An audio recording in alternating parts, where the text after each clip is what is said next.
திருவண்ணாமலை நகரில் சாலை வலம் வந்து மக்களை சந்தித்து வருகிறார் முதலமைச்சர் மு.க.ஸ்டாலின். இந்த காட்சிகளை இப்போது காணலாம். இது குறித்த கூடுதல் விவரங்களை எமது செய்தியாளர் மணிகண்டன் வழங்க கேட்கலாம். வணக்கம் மணிகண்டன், விவரங்கள் என்ன? திருவண்ணாமலை வேளாண் அரங்கத்தை முதலமைச்சர் மு.க.ஸ்டாலின் இன்னும் சற்று நேரத்தில் திறந்து வைத்துள்ளார்.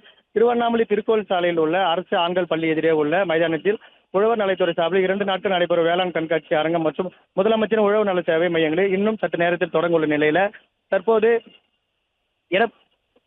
திருவள்ளூர் சாலை முதல் விஜயமலை தற்போது பொதுமக்களை சந்தித்து ரோட் ஷோ நடைபெற்று வருகிறது. அதனைத் தொடர்ந்து திருக்கோவில் சாலையில் உள்ள அரசு ஆண்கள் பள்ளி எதிரே உள்ள மைதானத்தில் உழவர் நலத்தார் சார்பில் இருக்கிற 2 நாட்கள் நடைபெறும் கண்காட்சியை திறந்து வைத்து அதனைத் தொடர்ந்து திருவண்ணாமலை அடுத்த மலப்பாமடி அருகே உள்ள மைதானத்தில் அரசு நலத்திட்டங்கள் உதவிகளை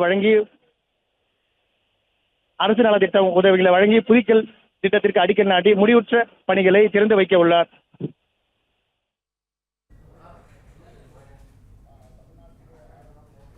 விவரங்களுக்கு நன்றி மணிகண்டன். திருவண்ணாமலையில் உழவர் நலத்துறை சார்பில் நடைபெறும் வேளாண் கண்காட்சியை முதலமைச்சர் மு.க.ஸ்டாலின் திறந்து வைத்தார்.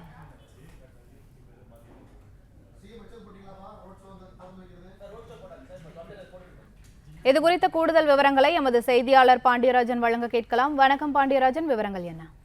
தமிழ்நாடு வேளாண் துறையினர் சார்பில் நடத்தப்படும் 2 நாள் வேளாண் கண்காட்சி மற்றும் கருத்தரங்கத்தை திருவண்ணாமலை மாவட்டத்தில் தமிழ்நாடு முதலமைச்சர் இன்று தொடங்கி வைத்திருக்கிறார். 2 நாள் பயணமாக கள்ளக்குறிச்சி மற்றும் திருவண்ணாமலை மாவட்டத்திற்கு சென்றிருக்கக்கூடிய தமிழ்நாடு முதலமைச்சர் அவர்கள் கள்ளக்குறிச்சி மாவட்டம் உளுந்தூர்பேட்டை சிப்காட் பூங்காவில் உலகளவில் கால்நடை உற்பத்தி முன்னிலை வைக்கும் இது போன்ற திட்டங்களை தொடங்கி வைத்திருக்கிறார். அதன் பிறகாக தற்போது இந்த வேளாண் கண்காட்சி மற்றும் கருத்தரங்கு தொடர்பான அந்த கண்காட்சியை தொடங்கி வைக்கிறார். மொத்தம் 250 அரங்குகள் அமைக்கப்பட்டிருக்கக்கூடிய அந்த கண்காட்சியில் தமிழகத்தில் இருக்கக்கூடிய வேளாண் உற்பத்தி பொருட்கள் மற்றும் நவீன முறையில் படுத்தப்பட்ட வேளாண் கண்காட்சி மற்றும் வேளாண் விவசாயிகளுக்காக வழங்கக்கூடிய அந்த கருத்தரங்க அறிவுரைகள் மற்றும் இது போன்ற நிகழ்வுகள் எல்லாம் அங்கே நடைபெற இருக்கிறது. தமிழ்நாடு முதலமைச்சர் அவர்கள் சற்று முன் திருவண்ணாமலை மாவட்டத்தில் 2 நாள் நடைபெற இருக்கக்கூடிய இந்த வேளாண் கண்காட்சியை திறந்து வைத்திருக்கிறார்.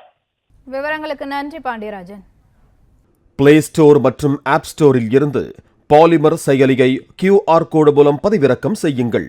செய்திகளை உடனுக்குடன் பெறுங்கள்.